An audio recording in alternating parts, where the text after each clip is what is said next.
देखिए, आज की क्लास में हम नदियों का अपवाह तंत्र पढ़ने जा रहे हैं। तो स्टार्टिंग करते हैं हम गंगा नदी से। इसके लिए जो मैप आपको मैंने भेजा है उसको अपने सामने रखिए और विजुअल्स को देखते हुए आप ध्यान दीजिएगा। गंगा नदी हिमालयी नदियों में से एक है, क्योंकि भारत की सबसे लंबी नदी है और इसे भारत की राष्ट्रीय नदी का दर्जा भी प्राप्त है और कुछ ही समय पहले इसको जीवित नदी का भी दर्जा दिया गया है। ठीक है। इसका उद्गम स्थान है गंगोत्री का ग्लेशियर, जहां पर गौमुख नामक स्थान से ये भागीरथी के नाम से निकलती है। इसके बाद टिहरी के देवप्रयाग में अलकनंदा से मिलने पर इसका नाम बदलकर गंगा हो जाता है, जो कि जो कि हरिद्वार से मैदानी क्षेत्र में प्रवेश करती है। तो ये प्रश्न पूछा गया है कई बार कि गंगा मैदानी क्षेत्र पर किस शहर में प्रवेश करती है, तो हरिद्वार में करती है, याद रखना आपको। ठीक है। भिलांगना और भागीरथी के संगम पर टिहरी बांध परियोजना बनाई गई है। ये प्रश्न पूछा जा सकता है, टिहरी बांध परियोजना किन दो नदियों के संगम पर बनाई गई है। और आज सुबह ही आपको मैंने टिहरी जिला पढ़ाया है उत्तराखंड में, तो आपको ये भी बताया था कि टिहरी जो बांध है उसमें बनने वाला जो ताल है उसका क्या नाम है, बताओ जल्दी। ठीक है। हरिद्वार में गंगा मैदानी भागों में प्रवेश करती है और इसके बाद ये झारखंड की राजमहल पहाड़ी, ठीक है, झारखंड की कौन सी पहाड़ी है, भूलना नहीं है, आपने याद रखना है। राजमहल पहाड़ी से के उत्तर से होती हुई पश्चिम बंगाल में पहुंचती है और पश्चिम बंगाल के फरक्का नामक स्थान पर यह बांग्लादेश में प्रवेश करती है। और आप जानते ही हैं कि बांग्लादेश में प्रवेश करने के बाद इसका नाम पद्मा पड़ता है। ठीक है, तो लिख लीजिएगा इसको आप। बांग्लादेश में गंगा को पद्मा कहा जाता है। ऐसे ही लिखिएगा, बांग्लादेश में ब्रह्मपुत्र को, देखिए, बांग्लादेश में ब्रह्मपुत्र को जमुना कहा जाता है। ठीक है, बांग्लादेश में ब्रह्मपुत्र को जमुना कहा जाता है और गंगा व जमुना के मिलन से बनने वाली जो नदी है उसका नाम मेघना है। ठीक है, तो गंगा मतलब पद्मा और ब्रह्मपुत्र मतलब जमुना, इनके मिलने से बनती है क्या, मेघना। ठीक है, और फिर ये बंगाल की खाड़ी में चली जाती है। ये फॉर्मूला टाइप का बनाया हुआ है, इसको लिख लीजिएगा आप लोग। गंगा प्लस ब्रह्मपुत्र बराबर मेघना बांग्लादेश में, और अलकनंदा प्लस भागीरथी बराबर गंगा देवप्रयाग में। तो गंगा का उद्गम स्थान कहाँ हुआ, गंगोत्री ग्लेशियर, और इसका मुहाना कहाँ हुआ, मतलब कहाँ पर ये गिरती है, तो बंगाल की खाड़ी। विश्व का सबसे बड़ा डेल्टा सुंदरबन डेल्टा हुगली तथा मेघना के मध्य है, जो कि बांग्लादेश और भारत में पश्चिम बंगाल के क्षेत्र में फैला हुआ है। ठीक है, इसे हम गंगा ब्रह्मपुत्र डेल्टा भी कहते हैं, क्योंकि इन दोनों नदियों का पानी ही यहाँ पर है। अलकनंदा दूसरी महत्वपूर्ण नदी है, जो कि गंगा की सहायक नदी के रूप में भी जानी जाती है। ये सतोपंथ ग्लेशियर से निकलती है। ये भी आपको मैंने पढ़ाया था, कल चमोली पढ़ा रहा था जब आपको मैं, तो आपको आई थिंक रिकॉल हो रहा होगा, यस और नो। तो अलकनंदा कहाँ से निकलती है, सतोपंथ ग्लेशियर से, अलकापुरी से, दोनों ही इसके आंसर हैं। ठीक है, और किस जिले से निकलती है, किए तो चमोली जिले से। मंदाकिनी एक और सहायक नदी है, ये अलकनंदा की सहायक नदी है, जो कि गंगा की सहायक नदी बनती है बाद में। केदारनाथ के रुद्रप्रयाग जिले के चौराबाड़ी या चाराबाड़ी हिमनद ताल से निकलती है। रुद्रप्रयाग में जो केदारनाथ है वहां पर चौराबाड़ी हिमनद है या ताल है, वहां से निकलती है। ये आप याद रख लीजिएगा, क्योंकि ये उत्तराखंड में भी महत्वपूर्ण है आपके लिए और भारत का भूगोल में भी महत्वपूर्ण है। सोनप्रयाग में काली गंगा से मिलती हुई, अब ध्यान देना है, सोनप्रयाग में किससे मिलती है, काली गंगा से मिलती है। कालीमठ नाम है यहाँ पर जहाँ मिलती है ये। ठीक है, इसको कालीमठ कहा जाता है। रुद्रप्रयाग में ये क्या करती है, अलकनंदा में समा जाती है।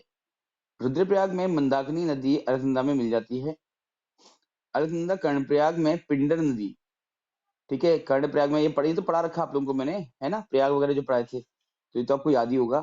कर्णप्रयाग में पिंडर नदी जो कि कुमाऊं से निकलती है, से मिलती है और इसके बाद ये रुद्रप्रयाग में मंदाकिनी से मिलते हुए देवप्रयाग में भागीरथी से मिलकर गंगा के नाम से जानी जाती है। नंद प्रयाग में अलकनंदा नंदाकिनी से मिलती है। ठीक है, ये सब प्रयाग कल पढ़ा रखे आपको मैंने। इसी प्रकार रामगंगा, शारदा, अयोध्या के किनारे घाघरा, गंडक, कोसी, यमुना आदि हिमालयी नदियां मैदानी क्षेत्र में गंगा से मिलती हैं, अर्थात ये सभी गंगा की सहायक नदियां हैं। तो गंगा की सहायक नदियों के अगर नाम पूछे जाएंगे तो कौन कौन सी हैं? अलकनंदा, मंदाकिनी तो बोल चुका हूं मैं आपसे। रामगंगा, सरयू जिसे शारदा भी कहते हैं हम, घाघरा, गंडक, कोसी और यमुना आदि। बरेली शहर रामगंगा नदी के किनारे स्थित है। गंगा की सबसे बड़ी सहायक नदियों में यमुना का नाम आता है, जो कि यमुनोत्री ग्लेशियर से निकलती है, और यमुनोत्री ग्लेशियर कहाँ है आपका? उत्तरकाशी में है। और यमुनोत्री ग्लेशियर में भी ये बंदरपूछ की चोटी से निकलती है। वहां से निकलकर गंगा के दाईं ओर समानांतर ये रूप में बहती है। ये प्रश्न पूछा सकता है कि ये गंगा के बाईं ओर समांतर बहती है या फिर दाईं ओर। तो दाईं ओर समानांतर बहती है, जो कि प्रयागराज यानी इलाहाबाद में गंगा से मिल जाती है। शारदा, सरयू। सरयू नेपाल के हिमालय के मिलाम ग्लेशियर से निकलती है। वहां पर इसका नाम गौरी गंगा रहता है, जो कि नेपाल की काली गंगा के नाम से जानी जाती है। और इन दोनों के संगम के बाद फिर ये शारदा के नाम से पहचानी जाती है। उत्तर प्रदेश के बाराबांकी जिले में घाघरा से मिलती है। ठीक है। कोसी नदी, यह नेपाल हिमालय से निकल करके, आपको ज्यादा स्पीड तो नहीं लग रही ना? नेपाल हिमालय से हाँ निकल कर भारत में गंगा नदी से मिल जाती है। बस अब महत्वपूर्ण चीजें बात करेंगे हम। कोसी नदी को बिहार का शोक कहा जाता है, ये याद रखिए आप। कोसी नदी को बिहार का शोक कहा जाता है। गंडक, गंडक नदी ये भी नेपाल हिमालय से ही निकलती है और पटना के निकट सोनपुर में गंगा के साथ मिल जाती है। इस नदी के पानी से त्रिवेणी नहर का निर्माण कराया जाता है, तो याद रख लीजिएगा आप। त्रिवेणी नहर किस नदी से निकलती है? तो गंडक से निकलती है। रामगंगा नदी कहाँ से निकलती है? दूधा तोली से। तो पढ़ाया आपको मैंने। अभी पौड़ी गढ़वाल आएगा तो उसमें और डिस्कस कर लेंगे हम दूधा तोली को। ठीक है। सोन नदी कहाँ से निकलती है? तो अमरकंटक के पठार से निकलती है। बहुत इंपॉर्टेंट है अमरकंटक। अमरकंटक का नाम आप बहुत बार सुनते रहेंगे। अमरकंटक के पठार से निकलने वाली यह नदी गंगा के दक्षिण तट पर मिलती है। ठीक है। यह विविध जलप्रपात की श्रृंखला बनाती हुई उत्तर की ओर तथा पटना के तट पर गंगा से मिल जाती है। सबसे अधिक जलप्रपात क्या है? सोन नदी पर बनते हैं। दामोदर नदी देखिए, छोटा नागपुर कहाँ से निकलती है? छोटा नागपुर से। देखो अमरकंटक से जो भी नदियां निकलेंगी उनके नाम आप याद रख लीजिएगा। हाँ। और अमरकंटक कहाँ पर है बताइए? ठीक है। दामोदर नदी छोटा नागपुर यानी झारखंड से निकलती है, जो कि हुगली में गंगा के साथ मिल जाती है। दामोदर को बंगाल का अभिशाप कहा जाता है, लिख लीजिएगा। जैसे कोसी को बिहार का शोक कहा जाता है, वैसे ही दामोदर को बंगाल का अभिशाप कहा जाता है। चंबल नदी कहाँ से निकलती है? महू से। महू कहाँ पर है? मध्य प्रदेश में है। और इसके लिए महत्वपूर्ण ये है कि ये कोटा के पास, कोटा जो राजस्थान है ना, उसके पास एक गार्ज का निर्माण करती है। गार्ज क्या होता है? तो देखिए, गार्ज एक वी आकार की घाटी होती है। ठीक है। तो लिख लीजिएगा इसको आप, गार्ज यानी वी आकार की घाटी। अधिकांश बड़ी नदी के गार्ज होते हैं, जैसे सिंधु, सतलुज, ब्रह्मपुत्र, सभी क्या रहती हैं? गार्ज बनाती हुई चलती हैं। चंबल नदी सवाई माधोपुर, धौलपुर से होते हुए यमुना से मिल जाती है। गोमती इंपॉर्टेंट है। गोमत ताल पीलीभीत से निकलती है। ठीक है। गोमती कहां से निकलती है? पीलीभीत के गोमत ताल से। यह गंगा की एकमात्र सहायक नदी है जिसका उद्गम मैदान से होता है। ये थोड़ा सा महत्वपूर्ण है, तो इसको इंपॉर्टेंट मार्क कर लीजिएगा। ऐसी नदी, गंगा की ऐसी सहायक नदी जिसका उद्गम मैदान से होता है, उसका नाम बताइए। तो गोमती। कहां से होता है? पीलीभीत से होता है।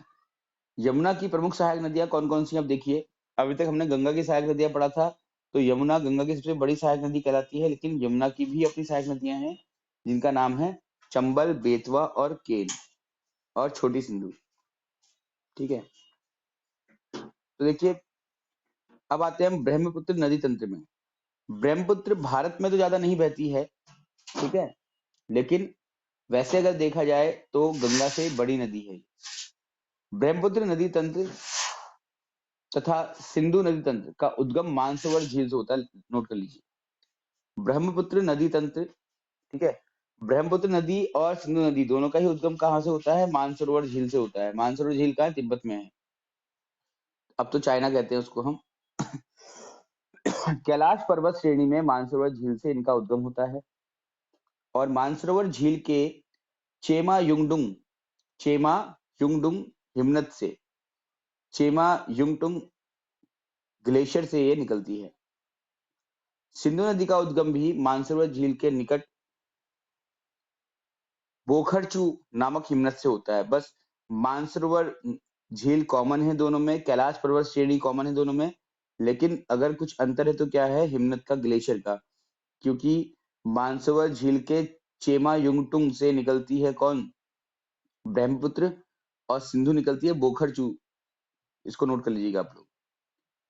ब्रह्मपुत्र को उसके उद्गम स्थान पर सांगपो कहा जाता है, लिख लीजिएगा। चीन या तिब्बत में ब्रह्मपुत्र को सांगपो कहा जाता है, ठीक है। और नामचा बरवा पर्वत के निकट ये एक गार्ज का निर्माण करती है। भारत में अरुणाचल प्रदेश में सादिया कस्बे में ये प्रवेश करती है, लिख लीजिएगा। भारत में कौन? ब्रह्मपुत्र। ब्रह्मपुत्र भारत में अरुणाचल प्रदेश के सादिया कस्बे के पश्चिम में प्रवेश करती है और इसे यहाँ पर दिहांग कहा जाता है। ये बहुत इंपॉर्टेंट है, ठीक है, कि जब ब्रह्मपुत्र अरुणाचल प्रदेश में प्रवेश करती है तो इसको क्या कहा जाता है? दिहांग। अभी इसका नाम ब्रह्मपुत्र नहीं पड़ता, ठीक है। इसकी सहायक नदी दिबांग, सियांग तथा लोहित आदि हैं। असम राज्य में प्रवेश करने के बाद इसको ब्रह्मपुत्र कहा जाता है, तो लिख लीजिएगा। आवाज आ रही है आप सभी लोगों को? सीता मैम, असम राज्य में प्रवेश करने के उपरांत ही इस नदी का नाम ब्रह्मपुत्र पड़ता है, ठीक है, लिखा। चलिए, तो याद रखना है, अरुणाचल में इसको दिहांग कहते हैं। तिब्बत जहां से निकलती है वहां पर इसको क्या बोलते हैं? बताइए। आइए बताते हैं, सांगपो, ठीक है, सांगपो, दिहांग, ब्रह्मपुत्र। और फिर जब ये बांग्लादेश में प्रवेश करती है तो क्या बोलते हैं इसको? हम जमुना बोलते हैं, ठीक है। असम के उपरांत यह बांग्लादेश में प्रवेश करती है तथा तिस्ता नदी ब्रह्मपुत्र के दाहिने किनारे राइट हैंड से आकर मिलती है। यहाँ ब्रह्मपुत्र को जमुना कहा जाता है और अंत में इसको गंगा के साथ मिलने पर मेघना के नाम से जाना जाता है, तो बता चुका हूँ। ब्रह्मपुत्र की सहायक नदियां देखिए कौन कौन सी हैं। इंपॉर्टेंट तो नहीं है वैसे आपके एग्जाम के लिहाज से, बट सिर्फ इतना याद रखना कि सहायक नदियों के नाम क्या क्या है। लोहित नदी लिखो, ब्रह्मपुत्र की लोहित नदी। बाकी आपके पास ये डॉक्यूमेंट है, आप चाहो तो पूरा पढ़ सकते हो इसको, लेकिन सिर्फ इतना याद रखें आप कि ब्रह्मपुत्र की सहायक नदी कौन सी है, कहाँ से निकलती है, कब निकलती है, ये इंपॉर्टेंट नहीं है इतना। लोहित नदी, तिस्ता नदी, तिस्ता इंपॉर्टेंट है आपके लिए, तिस्ता पढ़ लीजिएगा, ठीक है। तिस्ता नदी कहाँ से निकलती है? सिक्किम में नितामू झील से निकलती है। फिर है रंगित नदी। रंगित नदी ये जल क्रीड़ा के लिए बहुत फेमस है, लिख लीजिएगा। वाटर स्पोर्ट्स के लिए बहुत ज्यादा फेमस है ये।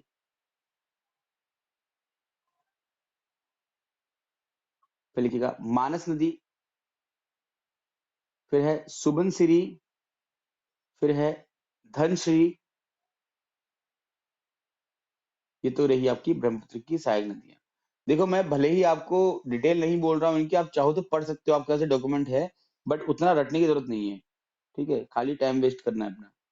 सिंधु नदी अपाह तंत्र, तो अभी हमने गंगा नदी अपाह तंत्र पढ़ा, सिंधु नदी, ओ ब्रह्मपुत्र पढ़ा, अब सिंधु नदी देखिए। सिंधु नदी भी आपकी कहाँ से निकलती है? मानसरोवर से निकलती है, और मानसरोवर में कहाँ से निकलती है बताया था आपको मैंने अभी, ठीक है ना, बोरकचू के निकट हिमनद से निकलती है। इसे यहाँ पर क्या बोलते हैं? सिंगी खंबान, सिंग सिंगी खंबान नाम से इसे पुकारते हैं, ठीक है। और लद्दाख व जास्कर श्रेणियों के मध्य उत्तर पश्चिमी दिशा में बहती हुई जम्मू कश्मीर में एक गाढ़ का निर्माण करती है और यहाँ से ये पाकिस्तान में प्रवेश कर जाती है। सिंधु क्या है आपकी भारत में कम बहती है, पाकिस्तान में ज्यादा बहती है। इसकी सहायक नदियां रट लीजिएगा आप लोग, व्यास, रावी, सतलज, चिनाब, झेलम आदि हैं। ये तो पता ही रहता है आप लोगों को, ये तो आपने जब सिंधु घाटी सभ्यता पढ़ी होती है तब भी पढ़ाई होता है ना। और उसके बाद ये काबुल में मिल जाती है। सतलज, रावी, चिनाब, झेलम, व्यास के उपस्थिति के कारण इसे सॉरी के कारण इसका एक जो पंजाब है उसका नाम पंजाब रखा गया है। पंच मतलब पांच, आप मतलब नदियां, पांच नदियों से घिरा क्षेत्र जो है उसको पंजाब कहता है, जो कि सतलज, रावी, चिनाब, झेलम और व्यास पांच नदियां हैं। याद रखना है, इसको भूलना नहीं है। अंततः मतलब कि अंतिम रूप से फिर सिंधु नदी का है आपकी अरब सागर में समाहित होती है, ठीक है। अभी तक हमने तीन नदियां पढ़ी हैं, जिनमें से दो नदियां आपकी वो तो आपस में संगम करके फिर क्या है बंगाल की खाड़ी में जा रही हैं। सिंधु नदी आपकी अरब सागर में जा रही है। ये भी प्रश्न पूछा जाता है कई बार, हाँ, कि इनमें से कौन सी नदी अरब सागर में मिलती है, कौन सी हिंद सॉरी क्या बोलते हैं इसको हम, बंगाल की खाड़ी में मिलती है, ऐसा, ठीक। में यह केवल जम्मू कश्मीर राज्य के लेह जिले में बहती है। तो ये भी याद रखेंगे, भारत में कहाँ बहती है, सिर्फ लेह जिले में। तिब्बत के पठार से निकलने वाली नदियां कौन कौन सी है, सिंधु है, ब्रह्मपुत्र है, यांग कियांग है, जियांग है, वाघवो है, जरावदी है, सतलज है, पीत है और मेकांग है। इंपॉर्टेंट नहीं है आपके लिए। सिंधु की प्रमुख सहायक नदियां सतलज है सबसे पहले तो। इसका जो उद्गम है वो कहाँ से होता है आपका, राक्षस झील से होता है, मानसरोवर के पास। और यहाँ पर इसके लोंग चेन खंबात कहते हैं, ये तो नहीं पूछेगा आपसे। भारत के शिपकीला दर्रा के पास भारत में प्रवेश करती है, लिख लेना आपको ये। शिपकीला दर्रा पढ़ा रखा आपको मैंने, है ना, के पास भारत में प्रवेश करती है। इसका पुराना नाम शतुद्री था। ये तो आप लोगों को जब प्राचीन भारत का इतिहास पढ़ाया जा रहा था तब बताया था। इसके किनारे रोपड़, ये भी बता रखा आपको, ठीक है ना, रोपड़ पड़ता है। अगर आपने इतिहास पढ़ा होगा अच्छे तो आपको याद ही होगा। भारत में प्रवेश करने के उपरांत स्पीति नदी इससे मिलती है, जो कि हिमाचल प्रदेश का बहुत फेमस जगह भी है, स्पीति वैली, सुना होगा नाम आपने। अच्छा हिल स्टेशन है स्पीति वैली, वो इस नदी के कारण से ही नाम पड़ा है इसका। इसके बाद सतलज नदी भाखड़ा नागर परियोजना की महत्वपूर्ण नदी है। और ये पढ़ेंगे आप आगे परियोजनाओं को, कल पढ़ाऊंगा आप लोगों को मैं। तो भाखड़ा नांगल परियोजना किस नदी पर है, सतलज नदी पर है, याद रखना है। व्यास नदी का पुराना नाम विपाशा है। अच्छा हाँ, एक और चीज याद रखें सतलज के लिए कि लुधियाना शहर इसके किनारे बसा हुआ है। लिख लीजिएगा इसको, आप अभी लिखिए, लुधियाना शहर सतलज के किनारे बसा हुआ है। जैसे आपने पढ़ा ना रामगंगा कहाँ है आपका, सॉरी बरेली रामगंगा के किनारे है, अयोध्या सरयू के किनारे है, हल्द्वानी गौला के किनारे है, ऐसे ही, ठीक है। ये रोहतांग दर्रे के निकट व्यास कुंड से निकलती है और कुल्लू घाटी से होते हुए धौलाधार श्रेणी में काथी तथा लारगी में गार्ज का निर्माण करती है। पंजाब प्रवेश के उपरांत ये सतलज में मिल जाती है। कहाँ मिलती है, सतलज में। वैसे इंपॉर्टेंट तो नहीं है इतना ये। रावी नदी का पुराना नाम परुष्णी है, ये तो सब आपको पढ़ा रखी मैंने पहले, इसको आप इतिहास में देखिएगा, ठीक है। इसके बाद क्या इंपॉर्टेंट, कुछ खास इंपॉर्टेंट है नहीं इसमें। छेनाब, इसका पुराना नाम अस्किनी है। इसका उद्गम बारालचा दर्रे से होता है और यह सिंधु की सबसे बड़ी सहायक नदी है। तो ये इसलिए इंपॉर्टेंट हो जाएगा क्योंकि ये सिंधु की सबसे बड़ी सहायक नदी है। जैसे गंगा की बड़ी सहायक नदी कौन सी है, यमुना है ना। गंगा की सबसे बड़ी सहायक नदी यमुना है, वैसे ही सिंधु की सबसे बड़ी सहायक नदी चेनाब है। चंद्र एवं भागा दो सरिताओं से मिलकर बनती है तथा इसे इसीलिए चंद्रभागा भी कहा जाता है। झेलम रजस्था नाम था इसका पुराना। यह पीर पंजाल गिरिपद के निकट वेरीनाग में शेषनाग झील से निकलती है। कहाँ से निकलती है, नोट कर लीजिएगा, शेषनाग झील से। बेरीनाग कहाँ है, जे एंड के में है, यहाँ से निकलती है। और कश्मीर में यह श्रीनगर तथा वुलर झील में बहती है और पाकिस्तान में प्रवेश करने के बाद चेनाब से मिलती है। सिंधु जल संधि समझौता जल संधि जो है आपकी भारत पाकिस्तान के बीच हुई थी, इसके अनुसार व्यास, सतलज और रावी का नियंत्रण जो है वो भारत के पास रहेगा। किनका? व्यास, सतलज और रावी का। बाकी सिंधु, चिनाब और झेलम का नियंत्रण पाकिस्तान के पास रहेगा और भारत केवल 20% जल ही इसका प्रयोग कर सकता है। ठीक है, अब हम आते हैं प्रायद्वीपीय नदियों के अववाह तंत्र। प्रायद्वीपीय नदियों का अववाह तंत्र काफी बड़ा है। इससे पहले जो आपने पढ़ा था वो क्या थी आपकी? वो उत्तर भारत में बहने वाली नदियां थी सामान्यतः। अब आप प्रायद्वीप का मतलब होता है कि वो क्षेत्र जो आपका भारत में ये पड़ेगा आपका, ठीक है ना, ये क्षेत्र पड़ेगा, ये आपका प्रायद्वीपीय होता है। इससे ऊपर का पूरा जो मैदानी भाग है उसको छोड़ दीजिए, तो नीचे का भाग ये क्या है? समुद्र है। एक तरफ बंगाल की खाड़ी, एक तरफ अरब सागर, एक तरफ आपका हिंद महासागर, और ये क्या है? मैदानी भाग है। ये क्षेत्र जो आपका होता है इसको हम प्रायद्वीप कहते हैं। ठीक है, तो प्रायद्वीपीय भारत की नदियां कौन कौन सी नदियां हैं देखिए। देखो, भारत को अफवाह तंत्र के, नदी अफवाह तंत्र के आधार पर दो भागों में बांटा जाता है। एक कहते हैं हिमालय भारत, जहाँ की नदियां हिमालय से निकलती हैं। दूसरा है प्रायद्वीपीय भारत, ठीक है, जहाँ की नदियां आपकी हिमालय से नहीं निकलती। प्रायद्वीपीय भारत भारत का वो हिस्सा है जिसके तीन तरफ समुद्र है तथा एक तरफ इसके विंध्याचल पर्वत की श्रेणियां हैं। प्रायद्वीपीय नदियों का अफवाह तंत्र दक्षिण की नदियों का अफवाह तंत्र भी कहलाता है, और ये ऐसा माना जाता है कि हिमालय से भी पुराना है। ठीक है, अब देखिए कौन कौन सी नदियां इसमें हैं। सबसे पहले है महानदी, नोट कर लीजिएगा। मैंने बताया था ना आपको, अमरकंटक, ये याद रखना आपको। अमरकंटक के पठार से निकलती है, ठीक है, और इस पर हीराकुंड बांध बना हुआ है। विश्व का सबसे बड़ा बांध है हीराकुंड बांध, जो इस नदी पर बना हुआ है। इसकी प्रमुख सहायक नदियां कौन कौन सी है? शिवनाथ, हंसदेव, मांड, ईब, जोंग, नोंग, तेल आदि।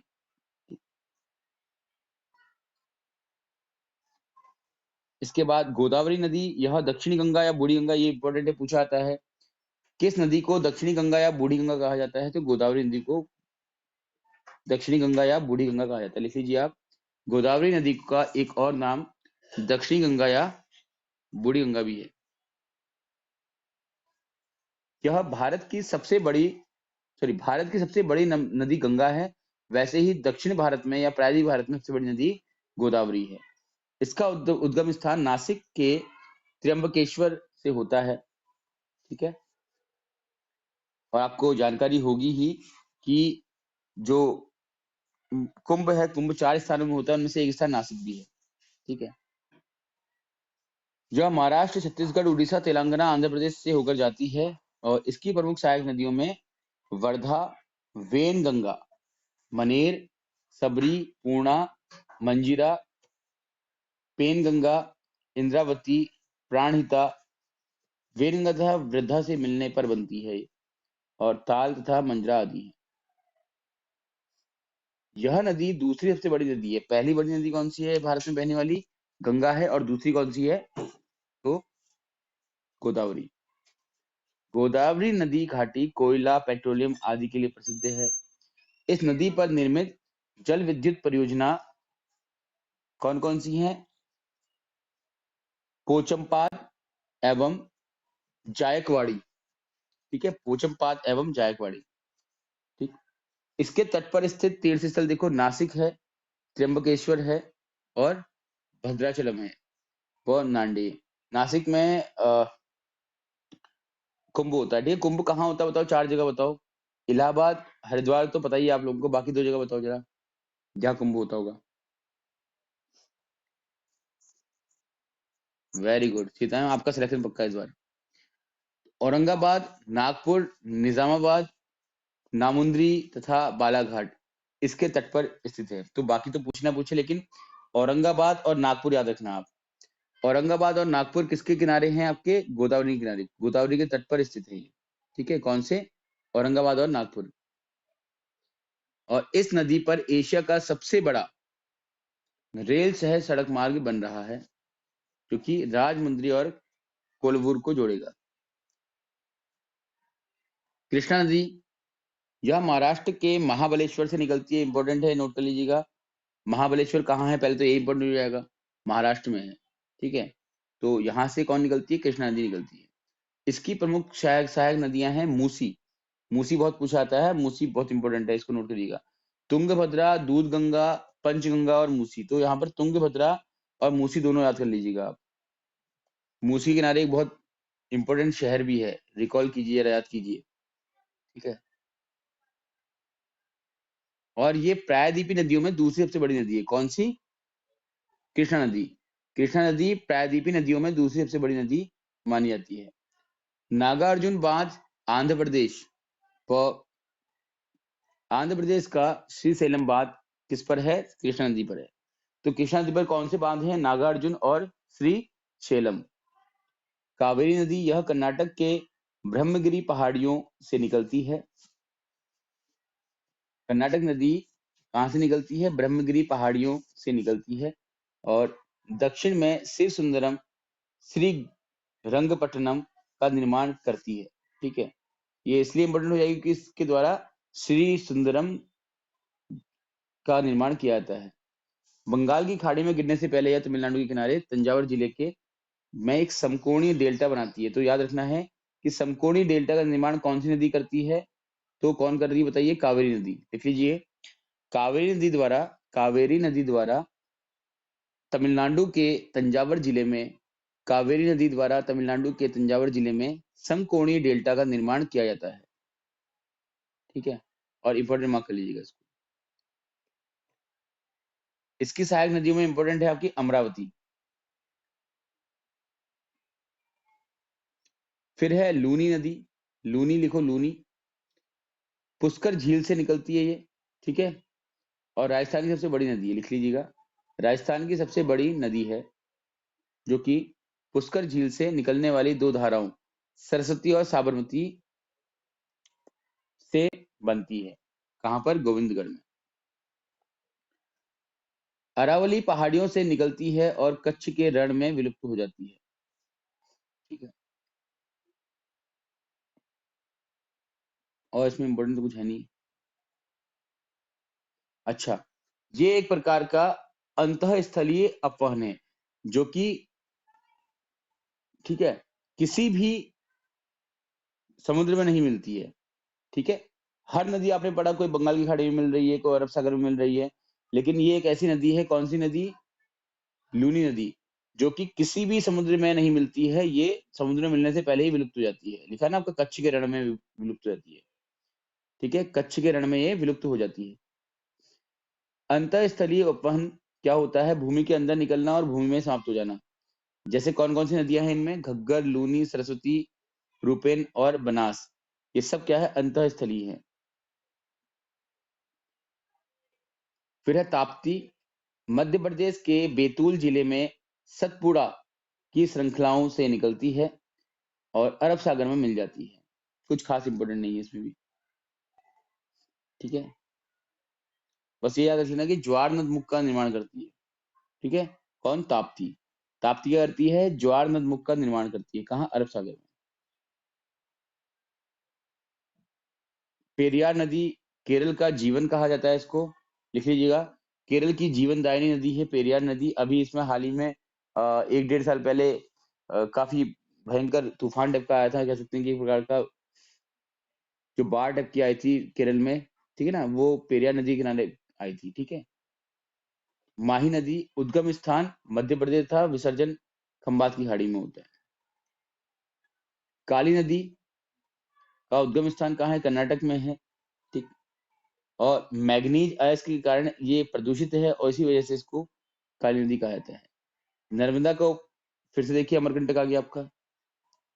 अमरकंटक से निकलने वाली नदियों के नाम लिखना अलग से आप, 3-4 नदियां हैं करीबन, ठीक है। तो नर्मदा का उद्गम स्थान भी कहाँ है? अमरकंटक है। सतपुड़ा दक्षिण तथा विंध्याचल उत्तर के मध्य भ्रंश घाटी बनाते हुए जबलपुर के निकट एक भयानक धुआंधार जलप्रपात बनाती है, ठीक है। अमरावती, यह कावेरी की सहायक नदी है, बताया था आपको थोड़ी देर पहले मैंने। चलिए, ये तो हो गया आपका प्रायद्वीपीय भारत की नदियां कुछ। फिर अब पश्चिम की ओर बहने वाली नदियां कौन कौन सी है? पश्चिम की ओर याद रखें, पश्चिम क्या हुआ आपका? ये अगर हम भारत का नक्शा बोलते हैं इसको, तो ये यहाँ को बहेंगी, ठीक है, यहाँ को पश्चिम की ओर बह रही। कौन कौन सी नदियां हैं देखो, साबरमती, माही, डांडर, सरावती, भरतपुजा, पेरियार और कलिंदी। ठीक है, वैसे मुझे लगता नहीं कि पूछेगा, फिर भी याद कर लो आप।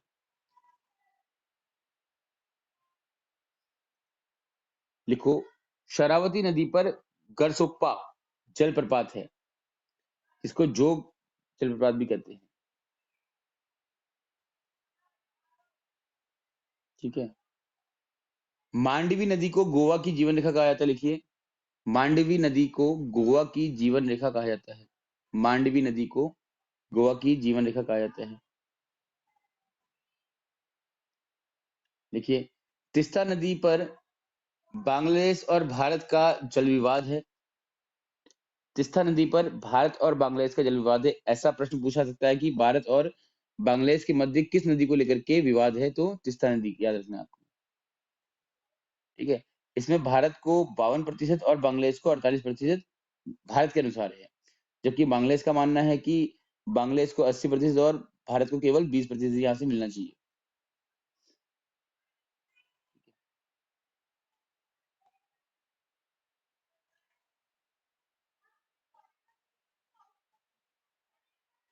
फिर है कुंचिकल जलप्रपात, कर्नाटक के सीमोंग जिले में बाराही नदी पर स्थित 455 मीटर का सबसे ऊंचा जलप्रपात है। लिख लीजिएगा, भारत का सबसे ऊंचा जलप्रपात कुंचिकल जलप्रपात। कुंचिकल जलप्रपात भारत का सबसे ऊंचा कहां पर है, कर्नाटक के सीमोंग जिले पर, 455 मीटर ऊंचा।